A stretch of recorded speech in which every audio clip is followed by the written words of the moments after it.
the whole 6010. Fantasy Focus. We are unbelievably excited to close out our Baha Mar reign here today with a draft day setup for you guys. Being able to answer not only a bunch of questions, a bunch of Q&A going into what is going to be your draft weekend, but also we're going to talk a few drafts, do's and don'ts to get things started. So honestly, I kind of want to open this up to just a round table here when we're talking about draft day, do's and don'ts. Do you guys have anything that stands out to you as far as, and Mike, why don't we start with you just at the other end? I was just going to say, do is bring these chairs back home for our regular podcast because I might fall asleep. These are awesome. They're fantastic. Super comfy chairs. The ladies disagree. Because you just relax and enjoy and have some fun. I know, but we don't sit like slobs. Like Right. Wow. I am unoffended. Wow. I feel like it's a flying saucer. Like Now I'm doing this. See? That's it. That's what, now I'm going to do it even more, You see Stephania. what we deal with. All right, so Mike's first draft day do is to bring some chairs. I do want to say one thing that I think you need to do is bring your own cheat sheet. Bring all your own materials. Don't decide that you're going to be that person that doesn't show up with something and then you, like, right? Mike's got it right here. Ready. Don't be that guy to come in and ask someone else from your league, hey, can you give me an extra cheat sheet? No. Show up prepared. Yeah. Do your own work. That's my first do. That's a good starting point here, Daniel. I think above all else, the most important thing that you have to remember during a draft is like pick the players that you want. I've been saying this a lot recently on our show back when we haven't been in the incredible island of the Bahamas. It's like ADP, which is average draft position, which of course aggregates every draft on ESPN and finds that median outcome for each player, matters, but it's not the end-all be-all. If you've got somebody that you really want, and especially if you're picking towards the front or towards the end of the order, and you're concerned about that player not making it back to you in the next round, take that player.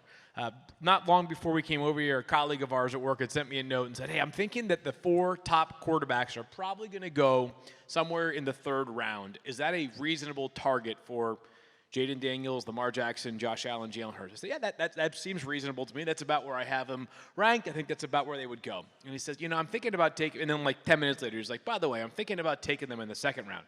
What do you think about that? I said, it's your team. Do whatever you want. Like, I'm not going to prevent you from taking one of those guys at the end of the 2nd round. If you're concerned they won't get to you in the 3rd round, and you have to live with the ramifications if they don't. So use ADP as sort of like a barometer of where you think a player might go, but if you're convicted on somebody and you want to take that player earlier than consensus, go for it. I think that's always a good starting point in fantasy football drafts. I would also say don't be too hung up on how your team looks at the end of the draft today. Because surely your league mates are going to give you grief. Everybody's going to compare. Do you guys give out grades for your draft? Like, who gets an A?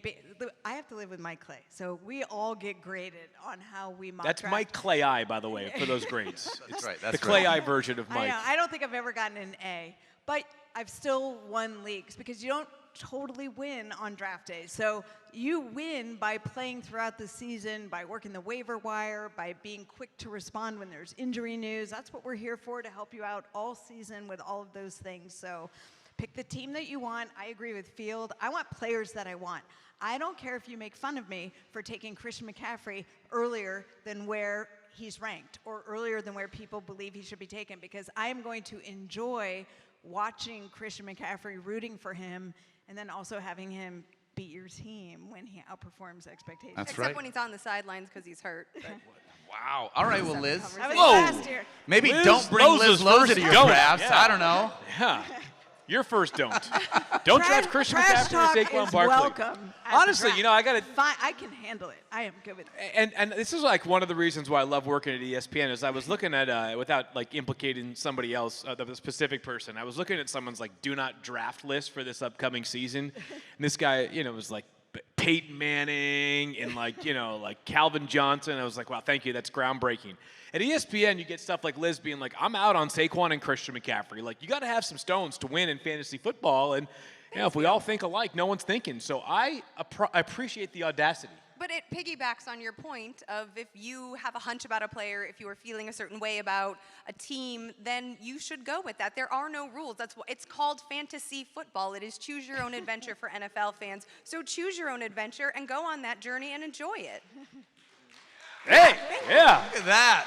First round of applause for Liz. I got one that I want to like. This ties to draft strategy, and I want to take the pulse of this panel up here. And I think I know how Stephania feels based off of her most recent remarks. But this is a question that I get asked a lot: is if you are, I'm just going to make this up. If you are a Cardinals fan, should you intentionally draft Cardinals or should you intentionally avoid Cardinals? And my feeling is like I actually think that like if I'm a Cardinals fan and like I don't draft any Cardinals, like that's kind of okay by me. Like I'm not going to avoid them on principle, but I don't mind that because if my Cardinals players play great in real life and I don't have them on my fantasy team, at least I've got some wins underneath my belt in real life. But if my Cardinals stink and I have them on both my fantasy team and my real life team, that's a double whammy right there. Any disagreement on that or no? I in the sense that I won't totally stack my team with 49ers. Like, I might have one or two, and then I'll be like, okay, I got to take it easy. Enough? That's enough. Yeah. Because I don't want, if they have a really bad day, I'm going to be depressed across the board. No one asked Mike, because Mike's an Eagles fan. He's like, yeah, sometimes I draft Jalen Hurts and Saquon Barkley and A.J. Brown. It's a tough life. One of the few teams where you could just draft all the Eagles, and you're just fine with it. It works every time. But that actually leads to a good point, which is knowing your league, and it doesn't just apply to leagues. I mean, you need to know league scoring, for example. Nice man league. Big change this year. Going What's the change? Superflex. Oh, that's right. Superflex this year. So these guys had to study up. It's not like every other, league. And that obviously changes things this year. Quarterbacks are going to come flying off the board, and you have to find that line of when we're going to have that big spike early on in that draft. We're going to see it here in an hour or so, and then there's going to be a dip. When do you strike on that second quarterback? So knowing those kind of things, studying up on your league format is huge. But the other part of that, too, is if you're drafting, let's just say you're from Boston, drafting against a bunch of Patriots fans, if you want Travion Henderson, he might go 2 rounds earlier than he's normally going to go. Drake May, those kind of guys. So you could take advantage of that if it's a team that's not very good, doesn't have many good fantasy players, and people are reaching on them, but it goes the other way as well. If you really want a guy and it's a good breakout player you're going to have to go get him. It used to be great being in a Michigan men league when the Lions were bad because Lions were just overdrafted. Now, I feel that's like exactly Lions, what I'm saying. Yeah, this is how it's changed. Everything's changed because of that. My wife took Tom Brady overall for 20 straight years. Now, she drafted purely off of looks, and the fact that she was from Boston certainly helps, but And that worked, actually. Yeah, that worked pretty well. well. Kind of worked out pretty well for her. Yeah. Yeah, I think if I had to say one last thing as far as like a do and don't for me, we got many more. I am big on trash talk. I mean, I know we already talked about it, but like I really feel like, and you got to know your league, right? Yeah. You don't want to be like mean to people, but like this is psychological warfare. I'm trying to beat you on the digital gridiron. If someone makes a bad pick, I'm going to let them know about it. Right. And it's okay to be able to go in. Like there's a little bit of an emotional side to this game as well. So I am very in on making sure that you kind of like needle your people, because if I can get you off your game because now you're thinking about other stuff, that means I get a better draft pick because of it. Yeah, I like that ESPN taunt feature that we instituted last year. That thing is money. It's money. I reached out last night to like Vontaze Burfict and some of those guys, Mike Daniels, the players told us about. I need to step up my game on the pod because you guys dish it out so well. So took some notes. Got people to take it. I got some Love info it. coming. We got some more do's and don'ts. Do you want to get right into the questions? No, let's do some more do's and don'ts. Well, so we talked about like a lot, like very pragmatic stuff. Some of like the more simple things is just like like if you are picking at the very beginning or the very end of your order, like be mindful of the stuff, especially of like who's going to be available. Like don't be too tethered to what the next 10 or 12 players are that are in terms of projections. Daniel, you brought this up somewhat recently as well, is that like, at some point it becomes a math game at the positions where you only start one player. So if it's the 8th round and you've realized that, out of the 10 teams, 9 of you or 8 of you have already taken a quarterback, you don't have to worry as much about like, all right, well, I see, like I've got a couple guys left. Do I have to take Brock Purdy now, or do I take the wide receiver that probably in a vacuum I prefer? You can, of course, be patient at quarterback. Yep. And I would say, generally speaking, in a lot of our leagues, you don't see us double dip at quarterback. That's something that I feel like when I'm playing amongst ESPN colleagues, I don't see as much double dipping. When I'm playing in like leagues with friends, I see way more double dipping. Speaking generally, I think it's not a waste of a roster spot, but there is probably more value in grabbing that lottery ticket at running back or wide receiver as opposed to a second quarterback, especially if you have a guy that's one of those first 5 that we feel really good about this Agreed. season. Yeah, I generally agree with that. This year, it feels like kind of a fun year to take a flyer on some of those guys because even if I take one of the big 4, it's like man, Drake May sitting there if he falls, or a J.J. McCarthy, because if they do make that leap, that's some serious trade capital you're going to have on your team. So, and again, when you get into the later stages of your draft, the running back starting to dry up, receiver starting to dry up, obviously tight end dries up super quick. You're like, maybe Drake May's the guy with the most upside at that point. So I think this is a rare year where I'm more likely to do that, but in general, I agree. All right, let's take some questions from the audience. If you guys have any questions here, head on over to the microphone. Don't need to raise your hand. You can just jump right over there and just get in line. We would love to Can we also be able to encourage chat. anything goes here? I mean, fantasy probably is most relevant to this crew, but if you have something that's not fantasy, fire away. All right, my name's Kevin, a.k.a. Kickball Dad. Started the fantasy league that I'm the commissioner of 36 years ago. Wow. Still got most of our guys together. So doing it as long as I have, since probably most of you were before you were all born. I don't really have any questions for any of you guys. More 'cause now than I did. I more have answers than questions. But so just a general question. Can you guys say something nice about my Dolphins? They have great uniforms. It's not just you guys. Across the board, all I hear is negative stuff. Jalen Waddle, one of my favorite values this year. There we go. Oh, that is, wow, God. That's it? Waddle, that's all you got for me. They got a really good color I'll scheme. come- I I think, mean, no, we have the One right at a time, time. one at a time, please. Starfine. I was gonna say, I think Stefania, what do you got? we like the talent that exists on the Dolphins. I think the hard part this year, you got to admit this as a fan, is you don't know which way things are going to break. There's a lot of like the talent. Oh, come on now. We got talent. Ignore them. Yes. And the thing is that we know that the run game has been strong. I mean, so they got rid of Raheem Mostert, but Devon Achane's totally capable as long as he can stay healthy. You've got impressive pass catchers there. The offense, when it clicked last year, was really good. It's just once Tua got hurt, everything fell apart. So I think the hesitancy that you see from us is because we just don't know which way things are going to break. It remains to be seen until they get into the season. But the talent is unquestioned. Yeah, no hesitation from me here. I know these two here are very low on Tyreek Hill. Not me. I'm in on Tyreek Hill. Bounce back season coming. I think actually Tyreek said something kind of fascinating recently, which is he wants them to run the ball between the tackles a little more. Yep. Jalen Wright perhaps could be that guy, bigger back. Was one of the youngest players in the NFL last season going into year 2. The Dolphins faced too higher more than any other team in the NFL last season, which is why why Jalen Waddle, Tyreek Hill struggled so much. You didn't see as many explosive plays last year, and why you did see Jonnu Smith catch, what do you have, 90 catches last year, 88 catches. Devon Achane caught like everything thrown his way. But if they can run the ball more effectively and teams can't sit back and too high, maybe that opens the door. And I have to imagine that they're going to make some adjustments this season. So I think Tyreek Hill bounce back season. I do like Jalen Waddle to rebound as well. Darren Waller, I mean, don't forget, he just signed there, and now he's practicing. He could be a kind of a sneaky late-round guy, especially in 2 tight end leagues. Obviously, Devon Achane has been fantastic. Tua is the only guy that I'm not really interested in fantasy because he doesn't run at all. Like, he's a terrific passer, but he doesn't run at all. So I actually think there's a lot to like in the Miami offense from a fantasy perspective. I love the uniforms. I agree. Good-looking uniforms. Yeah. Go Dolphins. Go Dolphins, yeah. Go Nice, Fins. guys. I feel like the loser punishment in your league. What's that? Are there other Dolphins fans in that league or no? There are not. Oh. And I'll tell you this, we never have a punishment because apparently, unlike a lot of other leagues, our guys are so competitive. If a guy's 3-10, he wants to beat whoever he's playing badly. I still feel like you should make him do something. Might have to think Loser about it. punishment. Might have to think about that. If you had to wear like a Giants jersey for a week, what would you do? Me? Yeah. No. No, that's okay. Then that's Nothing the against the punishment. Giants, but I I'm just couldn't saying. do it. How about a Saints jersey? No, this is it right here. That's what I'm saying. So this would be a great punishment if you ever lose. I'd rather just retire from fantasy football. That's what you said. That to That's me- loyalty. That's stakes right there. But- That's stakes. But you know what? not bad. We want to set a punishment as a cold plunge because one person sitting up here refuses Absolutely not. to do a cold plunge. No. That's right. You got 2 women who Give will me the do hot it, sauce. I'll but, do it. But we have somebody here who will not do a I can't cold do it. plunge. I so just don't have the wherewithal to be in a warm That's why it must be the punishment. warm So- pool and then step into ice. I can't do it. My body will not allow it. He's a baby.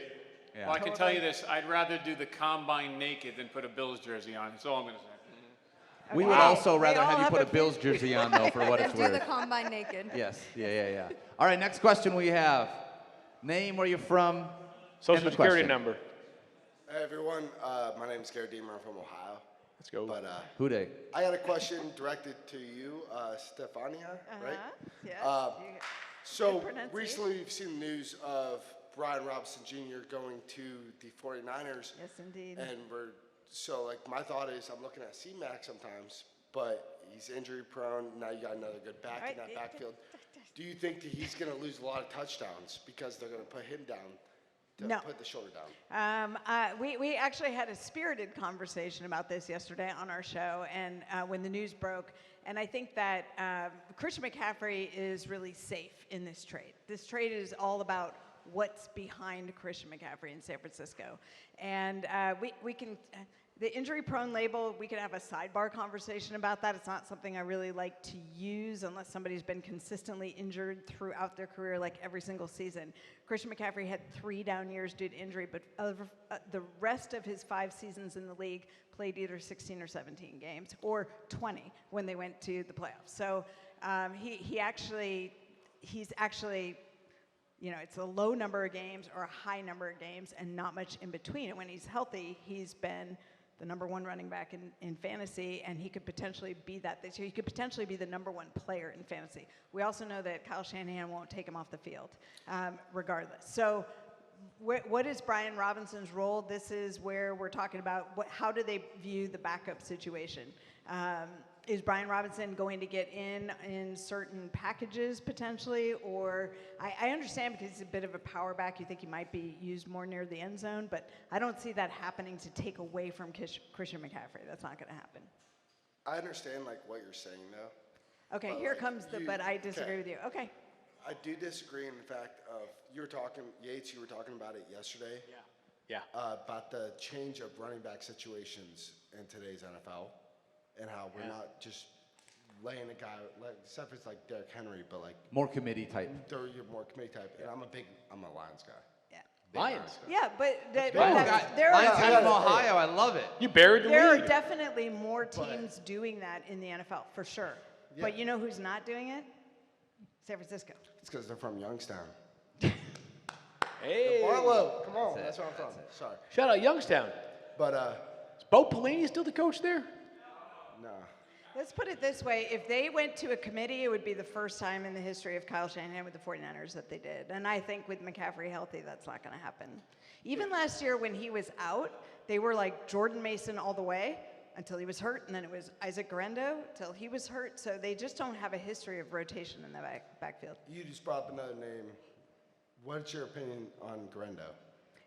Well, it's interesting because I went to Niners training camp, as you would expect, because I have to spend time out there, and they also had a jillion injuries. And I talked with Isaac Guerendo, sadly, the day before he got hurt in practice. Interesting. I know, the curse lives. But they had made it clear to him that after last year and them getting rid of Jordan Mason, he was the clear number 2. So he rehabbed because he ended last year hurt. He stayed in California. He worked with the team. He wanted to do everything he could to assimilate into that offense as if he could at any moment be the guy. And the expectation in training camp, the first day I was there, was that Guerendo was the clear number 2. There was no question. The next day he leaves practice with a shoulder injury. He's out a few weeks. They have a variety of running back injuries, relatively mild. And now they're looking at a depth behind Christian McCaffrey that's virtually non-existent because of health issues. So Sounds whereas, like the 49ers. yeah, all right. I mean, if you came up here to take shots at my team, you're succeeding. But you're not going to put my spirits down because I still trust my 49ers. And but don't break. Yeah, no. Listen. So Guerendo was the clear number 2. I don't know how they're viewing the backup situation now because of the health issues behind McCaffrey. Well, it feels like they're approaching it as though they need more help, which is why they traded for Brian Robinson And Jr., that's what right? they did. Do you remember way back, who was it that went to the Chiefs, whose name I can't think of right now, who was the 49ers running back who was hurt? Elijah Mitchell? No, before that. Jarek Jarek McKinnon? McKinnon? No, before that. Oh, maybe it was Jarek McKinnon. Jarek Yeah, McKinnon. Jarek McKinnon back in Roger the Craig? Yeah, I know. Could be.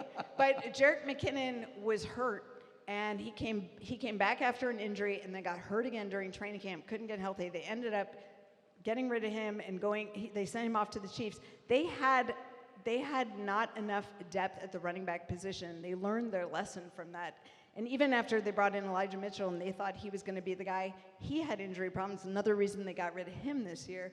They have not been able to keep a running back squad healthy, which might speak to different issues. But the bottom line is, I don't think they really believe they're ever fully, adequately staffed at that position. Yeah, no, you're absolutely correct. I feel like. Appreciate you, brother. I appreciate it. Thank you. All right, let's get a few more questions in. How you doing? My name is Mr. Unlimited. my name is Sean Weinberger. I'm from Maryland. I am a Commanders fan, although I'm wearing a Russell Wilson's jersey. But I just had a question about when you're drafting, and there are players that are still trying to figure out their contracts, such as Terry McLaurin.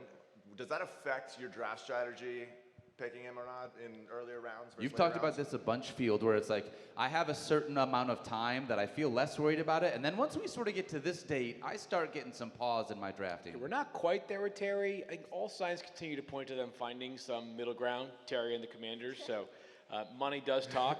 I think the number might be a little more humbling for Terry than maybe his initial desires and asks. But I don't think we're quite there. I've been drafting Terry McLaurin largely as though he'll be available in week 1 and play his normal role, which for a team that, is obviously excellent. If there's a spot they're vulnerable, it's wide receiver. It's Terry McLaurin, Deebo Samuel, and then, relatively unestablished wide receiver room beyond that. So I think Terry, yes, it's a good tiebreaker. Like if you feel very closely about Terry McLaurin and somebody else like in a vacuum, just making this up, DK Metcalf, totally fine to go with DK for right now, but I'm not letting Terry McLaurin slide behind wide receivers who are going, wide receiver 25 and later right now. Yeah, every situation is different, but I've noticed him falling a little bit, so I am buying the dip. If he falls and I can take advantage, look, the goal is not to finish 4th, so you don't want to just play it safe and take I'm just going to pass on McLaurin even though he sticks out like a sore thumb just to play it safe.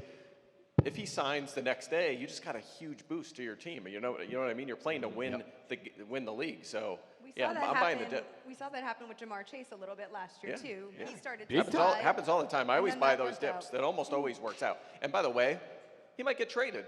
And if he gets traded, he's going to be a superstar player, maybe a higher target share than he gets in Washington. I think you like the answer before that he might get traded. I don't think we want to talk about that I'm just part. saying, it's Terry McLaurin. If someone's going to trade major assets for him, he's going to be a featured player, and Yes, you're going but to be this fine either man's way. a Commanders fan. He doesn't want to hear that.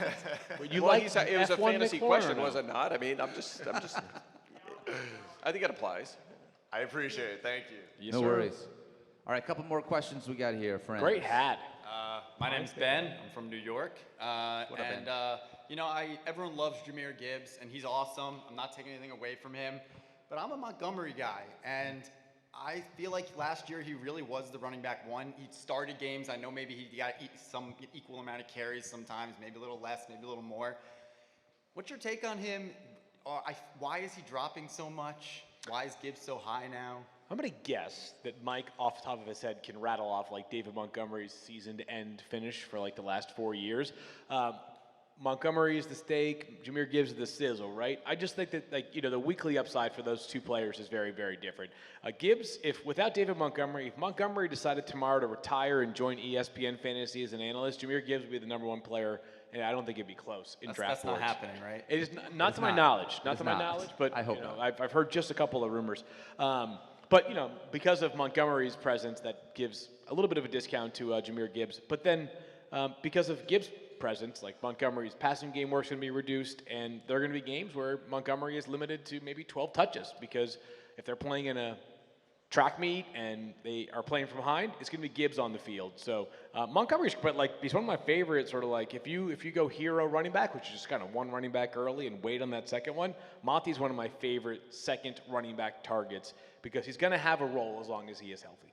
I am fully with you on that, and one of the things, especially as a Lions fan, heading into David Montgomery getting hurt at the end of last season, David Montgomery was running back 9 in fantasy points. However, that was with the offense absolutely clicking on literally every cylinder. They led the league in points scored per game. That's so tough to do back to back to back with all these seasons that we have. We had an offensive coordinator change.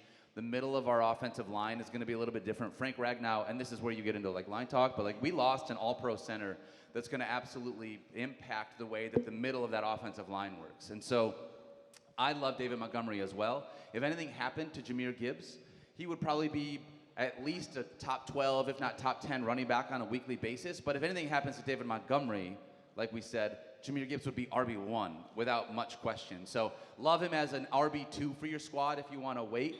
But I don't think that we can expect him to score the 16.5 points per game that we saw last year. That was the offense and Demo firing on all cylinders throughout the entirety of the season. Thank you, guys. You're welcome. Appreciate it, guys. All right, another question? How you doing? I'm Tony. I'm from South Florida. My question is about wide receiver twos in general. You have someone like T. Higgins who gets drafted at the 2-3 turn in basically every draft. And then you have a bunch of wide receivers like Jalen Waddle, Devonta Smith, Jamison Williams, who are 30, 40, 50 picks ADP behind a T. Higgins who can't play 17 games basically ever.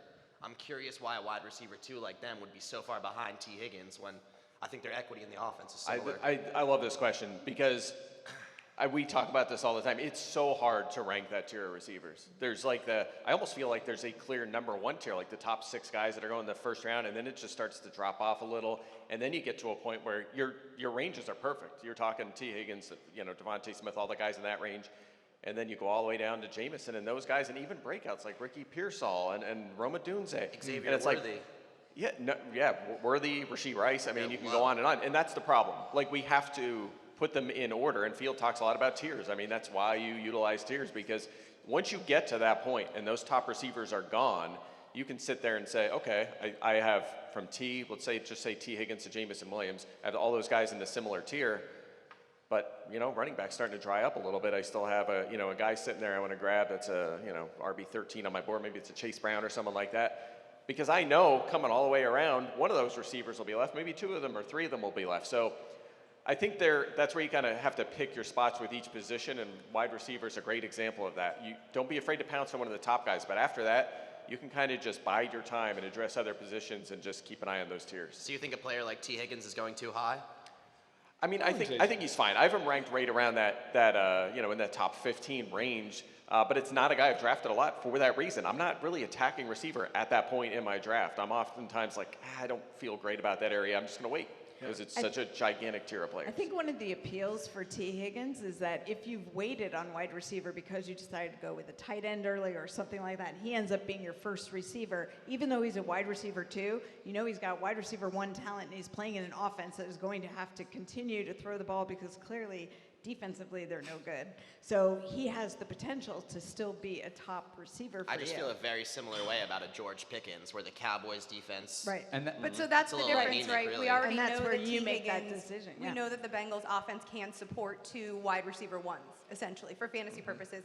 George Pickens, wide receiver 30 range, but we don't know. Like, we're assuming there's breakout potential. Roma Dunze, Jamison Williams, all 3 of those guys are in the same wide receiver 30 spot. The upside is massive, but because there isn't as much evidence that they can do it, they're just that's baked into their ADP. So the higher floor player, T. Higgins, all right, you want the security, the theoretical security, you're going to have to pay up for it. But I'm with you. I love that wide receiver 30 range, so many high upside guys in that spot. Awesome. Appreciate it. We're going to do one more question, friends. Who is it going to be? Oh, it's the Nice Man League. All right. The commish. I'm Ryan. I am the commissioner of the famous Nice Man League. Thank you. Applause. Thank you. So I was pretty big on this player, and something happened recently. I'm just curious what you guys think about it. Love the opportunity for Devon Achane. Specifically, I know we talked about the Dolphins, but specifically with him, with the target share opportunity.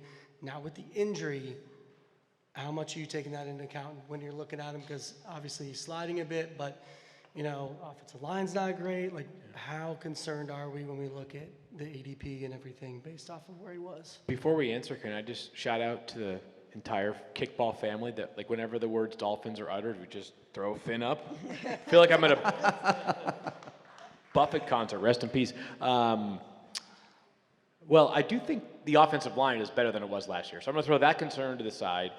We don't know a whole lot about do you have anything you want to add on the injury before we address this one? No, just say we've been told it's minor, but when they talk about, like Mike McDaniel said, it's going to keep him out, weeks. I think he said days to weeks, which is Days- very days- descriptive. days I to think it was weeks. yesterday I saw it said something about him potentially being back for week 1, which at this point for me is like, okay. But here's the sure. thing. A calf injury in a running back is not a good thing. Perhaps you remember last year, Christian McCaffrey had one. That's how that started. But the spectrum of how severe the injury can be is huge, right? It could be just a minor, he felt tightness in his calf, and they were like, whoa, there is no way we're taking any chances with this because we don't want it to turn into a season-long thing. We need him. He is going to be on the field a lot. So the reaction is scale him back, work on rehab type stuff. We've seen what we need to see, and let's just get him ready, primed towards week 1. The problem is with these type of soft tissue injuries, especially for someone at that position with a lower extremity injury at this time of the preseason, you can't gauge how severe it is by the time missed because a lot of the teams are being protective. They just want everybody there for week 1, especially if it's a star like that. So it's really hard to read tea leaves on him. I don't think Mike McDaniel's usually pretty good. Like, that's kind of a weird thing for him to be days to weeks. He's usually pretty good about being transparent. I think that he may genuinely have not really known how they were going to process it because they're evaluating on a day-to-day basis, but they're going to err on the conservative side. So I am not particularly worried right now because there's not really been a reason given to be.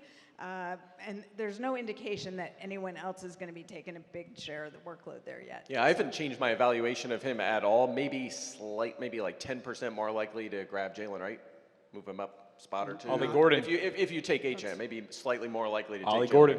Jalen. You like him more? Do you like Ollie over? Ollie's super young though, right? It feels like maybe Ollie's super young or Jalen? Yeah, Ollie's young. I mean, Wright was young too, but Ollie's like, I think one little Sounds developmental like there's guy. been Maybe slow Jalen. I feel like start Jalen for Wright would be the guy. Jalen Wright. Got to hold on to the football. Got them butterfingers. All right. And you don't think the weekish time frame we've had since something happened and hush hush is a little sketchy? Man, I tell you, and this is another reason why you do your draft as late as possible. But I haven't gotten the sense that this is one that's expected to linger long into the season, if at all. Here's a reason why I like Devon Achane this year. Amongst the reasons is no matter what this Dolphins offense looks like this year, there's a pretty good evidence that he has a very fantasy relevant role. 2 years ago, they were unbelievably explosive, and he was just running for 7 yards a carry and all those touchdowns, and he was great.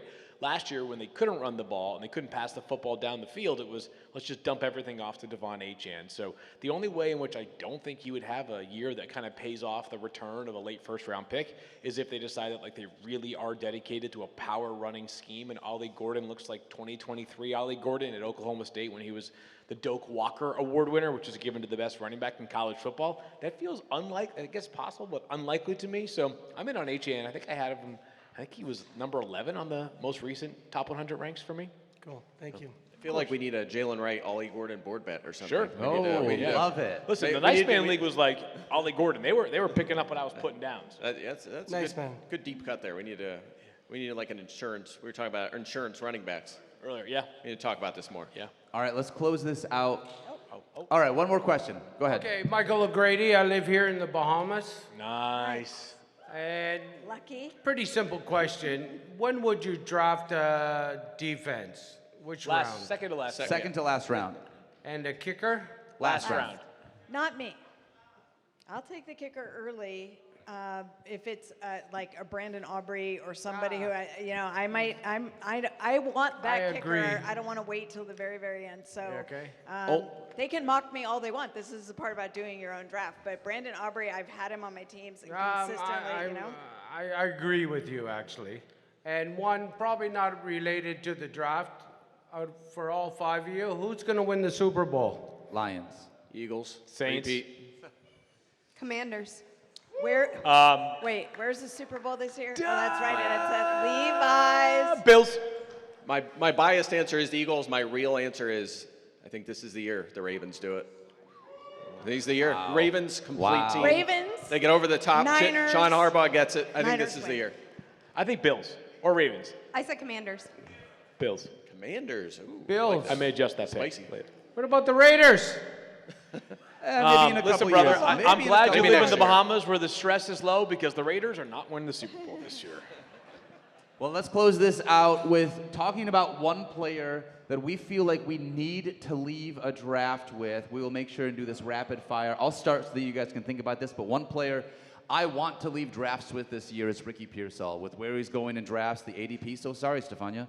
You're not the only 49ers fan here. What he is able to potentially be in this offense as the #1 wide receiver, everything that we saw after his rookie season, the way he came on in the second half of the year, I thought he was unbelievable. Really excited to see how he continues to build with Brock Purdy. And by the way, he is much cheaper even than a lot of the wide receivers that we talked about in that George Pickens, Jameson Williams, Jalen Waddle range. Like, you can still wait another couple rounds and get a guy like Ricky Pearsall. So he's someone that I definitely want to leave drafts with. Stephania? So I don't have any must-haves this year. I've sort of been fickle on this. I didn't have Ricky Pearsall at the start of the off season. We started doing these mock drafts, but he's grown on me as somebody that I'd like to have. So I've been targeting him more. But another player I like late is Cam Skattebo. So depending on where it is, and with him dropping a little bit because he's been out with a hamstring injury, and I think he's sort of fallen off the radar of some people, but I think by the end of the year, he may overtake Tyrone Tracy and be the #1 running back for the Giants. Curveball coming for me. Oh, nice uniform right there. Let's go. Ahmad Bradshaw, Giants nice. legend. Little throwback Curveball to coming. Ahmad. Jerry Judy. Ooh. Okay, Now, Daniel's wide receiver bust, so this is that's good. your best. This is good. Obviously, the root of Daniel's argument is that the quarterback play could be very shaky for Cleveland at some point during the season, especially if they tap into those two rookies who, third and fifth round picks. Like, a lot of questions surrounding Dylan Gabriel and also Shador Sanders. But it's going to be Joe Flacco. That was pretty good. Michael? Flacco. Joe Flacco to get rolling here. And now, unlike the rest of this crew, I've actually finished my Week 1 rankings and my Week 1 projections, according to the system that I was looking at a few hours ago. And Judy is way freaking up there early on in the season. And there's a chance, by the way, that Joe Flacco holds on to this job for long enough that, you're getting a guy who's being drafted in some leagues at, wide receiver 34 who might have, half a season of being, a top 20 wide receiver.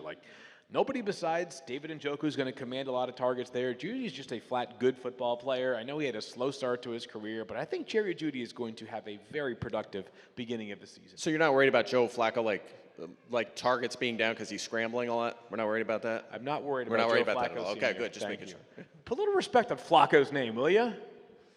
We just had this conversation about pronouncing guys' names correctly. And Flacco. And you won't stop. Yeah, this You is just the won't one stop. name we don't This need is to the one. pronounce He won't- correctly. He won't come off it. We can't. What conversation were we having about? Oh, that was on text. Got it. Okay. Fajan. Liz, what about you? Well, we've talked a lot about the rookie running backs that we've talked about. You just mentioned Travion Henderson, Ashton Genty, but I really like Amarian Hampton. I think that he's sneakily going, especially with Najee Harris's ocular injury still.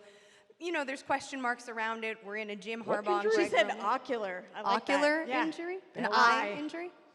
Oh. Eye. Ocular injury? Eyeball. I'm telling you, I learn something new every day from this I dude. love this bit field, thank you. So I think that Omarion Hampton, obviously projected as a primary ball carrier in college, a lot of thump to his game, great fit for the offense that he's playing in, and so I really like where he's going, and I'd love him as my RB2 across every board. Like it. I've talked about a few guys. I don't want to keep harping on Matthew Golden, Drake May, J.J. McCarthy, guys like that I like a lot. But I'll just, a more general concept here is I want one of the big four quarterbacks. I've talked about that throughout the entire offseason. Way to cop out. Those running quarterbacks, Lamar Jackson, Josh Allen, Jalen Hurts, Jaden Daniels. Fine with any of the four, honestly. Whichever one kind of falls to me, depending on the way my draft goes. It's kind of tricky sometimes if you're if you picked early, you might be coming around the 2-3 turn. That might feel a little early, but if you want one of those four, you're going to have to take them there. I'll just feel really good about having one of those four guys. It just gives you a sizable edge over everyone else at the quarterback position. So that's been kind of something that's been in the back of my mind throughout this entire offseason, all the mocks I've done, all the drafts I've done, try to get one of those big four. And again, to Daniel's point from earlier, not going to force it every time. It doesn't always work, and you can't really leave a really good player out there to force that, but if I can make it work, I make it work each time. All right. Well, I would be remiss if I didn't close this out with saying that we are all unbelievably proud, not only of you guys being here, but I personally and all of the crew here at BDG Global, we're also very proud of one person in particular. And that this year is our comeback player of the year. Field Minister Yates did not get hurt at the combine this year. Shout out to you, my friend. It says GOAT on it. It's got Field's name. He was able to make it through unscathed. Shout out to Field for being our comeback player of the year. No one's happier than I am. That's right. I got a few people I need to thank here. First of all, shout out to Stephania, who took care of me on the beach last year. I got to thank the doctors at the hospital here last year as well. Got to thank the people that put together some of the products that you take when you have a hurt shoulder, big boo-boo. And then last, and for those of you that recall Carmelo Anthony at the ESPYs one day, I got to thank me. For grinding it out and showing some toughness. That's right. But this really does. I feel bad. I would like Mike to, for once, actually win a belt, so I kind of want to share this with him, but I'm just going to add this to the collection. This is truly amazing. It's even got my name on it. It's got your name on it and everything. Absolutely, man. No one pushed me later. I don't want to have to do this again next year. But no one's ever been named comeback player of the year by doing less than they did pre-injury. That's right. Yeah, it's weird. He didn't thank us for giving him a hard time all year long. That's since true. We were here That's last true. year about this. But. I feel like that's the psychological trauma that we're trying to be. It's just like a fantasy draft. We're not going to let you forget about it. This really does mean the world. Keeping him This is humble. awesome. Do I get to keep this belt? That's a great question for someone not me. All right, that's going to do it for today's show. Thank you so much for hanging out with us. Don't forget to love each other, be kind to yourself, and let's have some fun drafting. Let's go.